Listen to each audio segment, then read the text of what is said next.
Hello everybody, this is Sneaky the Lost, and welcome to Channel Update Part 2. Now, as you may notice, I've got a little bit different audio quality. I went ahead and dropped the money on a condenser mic, so should be working a little bit better. You hear me just a little bit clearer, and everything's just going to be a little bit better. So this is going to be spring of year 2 in this farm, just to give you an idea of what I did over year 1. I did complete the bundles, managed it in winter. Not as good as, say, BentFX, who has actually managed to complete the entire place by fall 15. Shout outs to you, BentFX. And by the way, shout out to Vaygrim. He is an awesome guy who really helped me out get a good audio recording rig set up and established. He gave me a ton of excellent advice on which kind of mic I would want, what kind of audio mixer I wanted to plug it into, you know, what kind of stands. Just a lot of useful advice. So big shout out and thanks to you, Vaygrim, for helping me with all of the technical issues to get me set up so that my audio doesn't sound like I'm talking out of a tin can on a string. So let's actually get to the channel news. First off, I will be doing a Stardew Valley 1.3 on my next season of Sneaky Plays Stardew Valley. And I will be focusing primarily on the single player aspects. I do not anticipate at this time bringing in any visitors or doing any sort of multiplayer. Instead, I'll be focusing more on testing out my my first spring build order that I am working on and making sure it actually works before posting it. As you notice, this is a modded instance. As I'm sure you got your skill bars over here. You've got this thing over here that's from UI interface. You'll actually notice the pomegranate jelly looks like it's got a pomegranate in the corner. That's another one that we've got in here. And of course, lazy fish has become customizable fish behavior, made by yours truly and available on the Nexus. And I've basically toned down the fish behavior to something a little bit more, shall we say, reasonable. At least in my personal opinion. You are free to disagree. So, why have I done so? Well, you know, your first spring, you can really make a lot of small mistakes that can snowball into big problems if you're not careful. You know, in general, the more money you have coming out of spring, the more stuff like sprinklers and such you have coming out of spring, the better off you're going to be overall as far as cash is concerned. Obviously, cash isn't everything, and there are plenty of people who just play the game to have fun and don't care about the profits, and that's great. That's awesome. I mean, you don't have to do anything that I'm going to be doing here. But I am going to be showing off that you can go ahead and rake in $1 million per season, $1.5 million actually per season by the beginning of year 2 and still have fun with the game.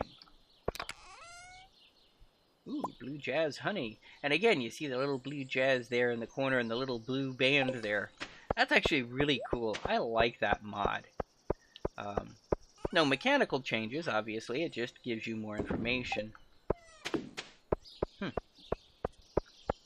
I'm also testing out the mods that I'm going to be using in this playthrough, because it will be a modded Minecraft I apologize, modded Stardew Valley.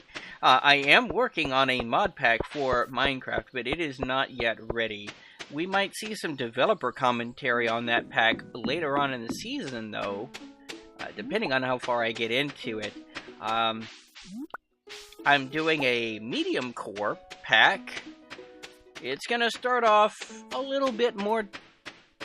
no, I wouldn't say difficult, but different.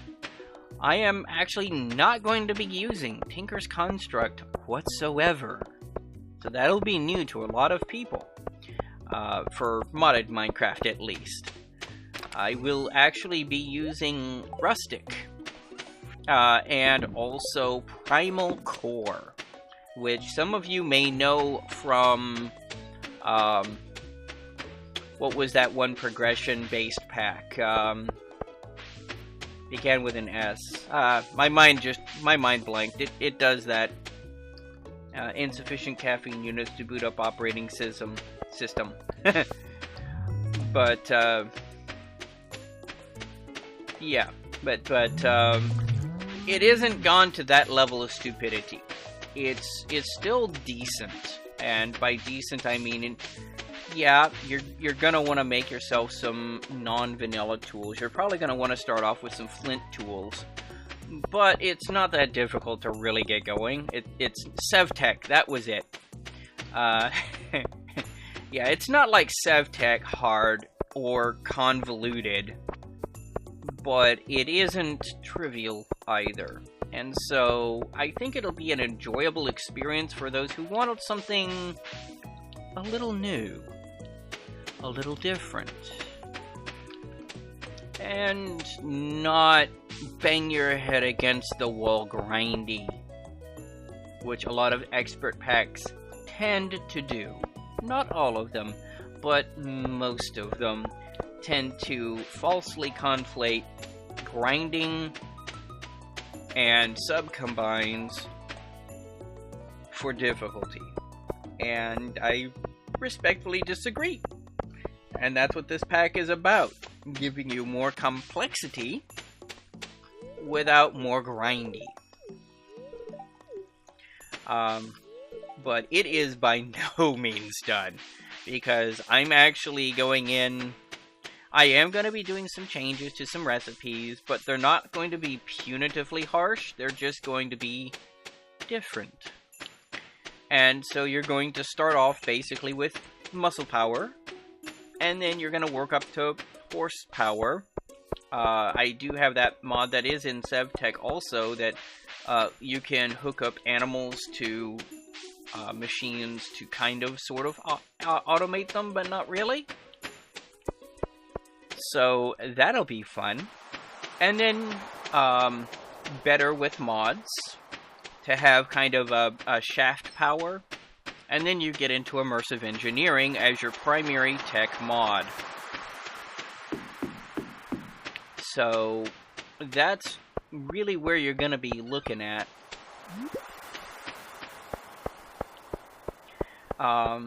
Later on, I will have compact machines and thermal expansion.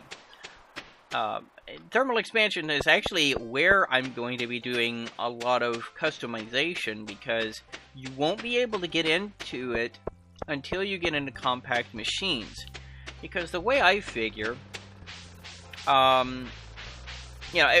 the primary complaint of those who complain about thermal dynamics and the entire COFH suite, really, to be honest, is they call it a magic block mod or a single block solution instead of the multi-block solutions that, say, immersive engineering provides. So compact machines already has an in-world mechanic with some verisimilitude about shrinking down large things into very compact spaces. And I'm like, you know what? That makes sense.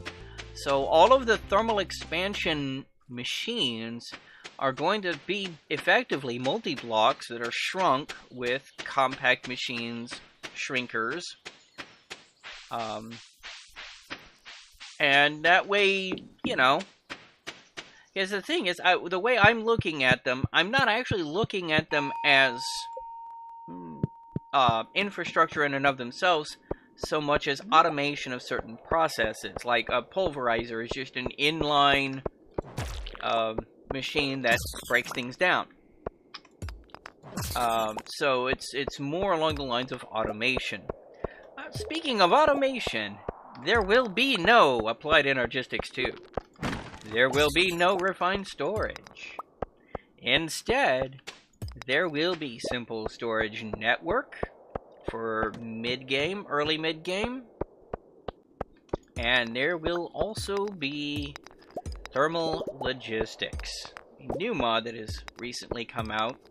That is not done by the COFH team, but nonetheless plugs into the thermal API and the thermal dynamics API. And they're kind of like a servo or a filter or a retriever in that they're put at the endpoint of thermodynamic tubes and ducts. Only it provides the same sort of function that you might remember from logistics pipes if you were around back in the day. So that'll be interesting. Auto-crafting will necessarily be a bit more difficult to set up, but also more rewarding, and I'm not going to require as much automation to be set up in general. So it should balance itself out. We'll see. So what else will I be doing on the channel if I'm not really going to be doing a whole lot of Minecraft in addition to the Stardew Valley? I'm thinking Subnautica. Really, I got it from the Epic Launcher. You know, got it for free when Epic Launcher offered it. Not a big fan of the Epic Launcher personally. Feels kind of buggy to me, but I like Subnautica. And it would be a nice contrast, because while this game is kind of a relaxing, laid-back kind of game with a very, you know, non-hostile generally. I mean, the mines are a little bit dangerous, especially the skull caves, but on the whole, kind of just a mellow, relaxing game with something that I generally consider to be in the survival horror genre. And I think Subnautica does a really good job of being in that genre. In fact, in many ways better than certain games, like 7 Days to Die, because you never really get weapons all that much. I mean, you get a knife, and you can get things that can be improvised as sort of weapons. But, like, you know, the prawn suit, the drill arm can be used against smaller critters. And I suppose if you want to take, like, hours, you can try to take on a Leviathan class with that and a grappling hook and abuse their mechanics, but not really the intended topics. But Subnautica does a good job of encouraging you to evade instead of engage. And I really like that, because there aren't many games that do that. A lot of games tend to go for that power fantasy of gear up, level up, skill up, whatever up, and then payback time. And you get to proceed to kick the butt. And that's never going to be the case in Subnautica. Even your torpedoes, most of your torpedoes are going to be defensive in nature. Decoy torpedoes, the gas torpedoes, they discourage the enemies, they don't actually kill them. And I really like that design choice in my survival games.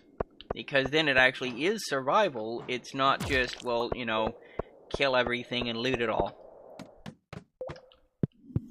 And we will not take that because that's just a useless slingshot. Uh-oh, it is midnight. I had best go. It is getting late. So, starting April, you will start seeing videos come up. You'll see Stardew Valley Season 3. And you will see Subnautica. And maybe a couple of dev commentaries on the Minecraft video.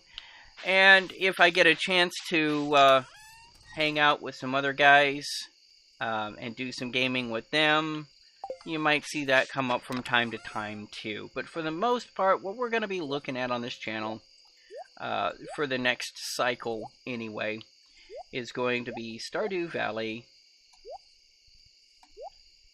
and Subnautica are going to be my two big games that are going to be on this channel.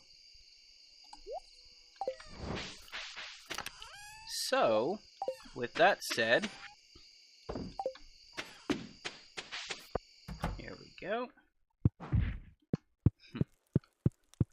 This is going to be Sneaky the Lost, signing off. Yep, 55,000 per day out of that greenhouse. Not too shabby. Take care.